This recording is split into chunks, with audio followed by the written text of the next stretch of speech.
जरा तसव्वुर कीजिए, एक ऐसा बादशाह जो खुद को खुदा कहने लगा था, एक ऐसी ताकत जिसके सामने लोग कांपते थे।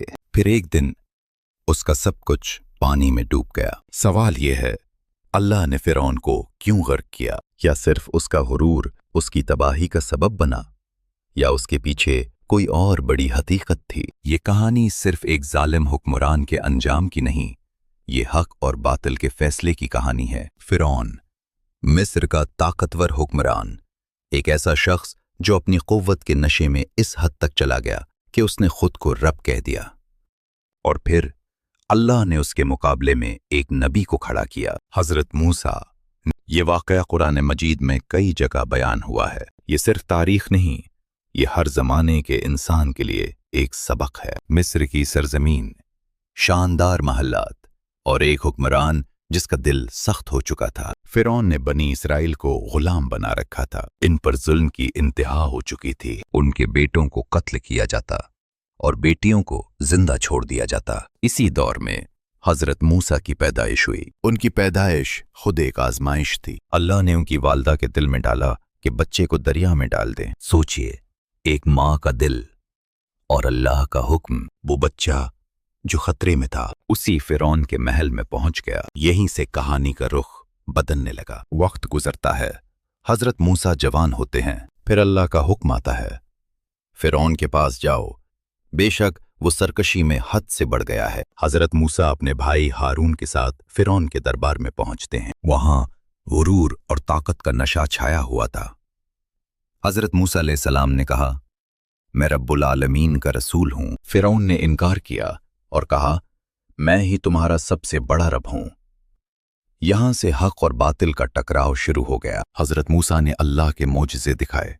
लाठी सांप बन गई, हाथ चमकने लगा। लेकिन फिरौन ने उसे जादू कहा। उसने जादूगरों को बुलाया और मुकाबला रखा। जब हक सामने आया, जादूगर सजदे में गिर गए। उन्होंने कहा, हम मूसा और हारून के रब पर ईमान लाए। ये लम्हा फिरौन के लिए सबसे बड़ा धचका था, मगर उसका गुरूर उसे सच कबूल करने से रोकता रहा। अब अल्लाह की तरफ से निशानियां आना शुरू हुईं। कुरान बताता है, उन पर तूफान आया, टिड्डी दिल, जूई, मेंढक और पानी का खून बन जाना। हर बार फिरौन वादा करता, अगर ये अजाब हटा दिया जाए तो मैं ईमान ले आऊंगा। लेकिन जैसे ही अजाब खत्म होता, वो फिर मकर जाता। यही उसकी सबसे बड़ी हट धर्मी थी।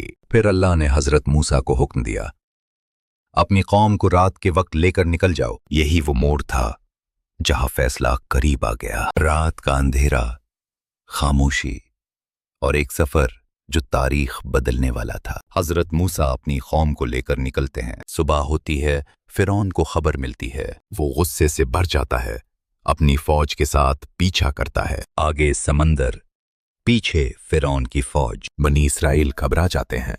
वो कहते हैं, हम तो पकड़े गए। लेकिन हजरत मूसा कहते हैं, हरगिज नहीं, मेरा रब मेरे साथ है, वो मुझे रास्ता दिखाएगा। ये ईमान का वो मकाम है जहां उम्मीद सिर्फ अल्लाह से होती है। फिर अल्लाह का हुक्म आता है, अपनी लाठी समंदर पर मारो। हजरत मूसा ने लाठी मारी और समंदर दो हिस्सों में तकसीम हो गया।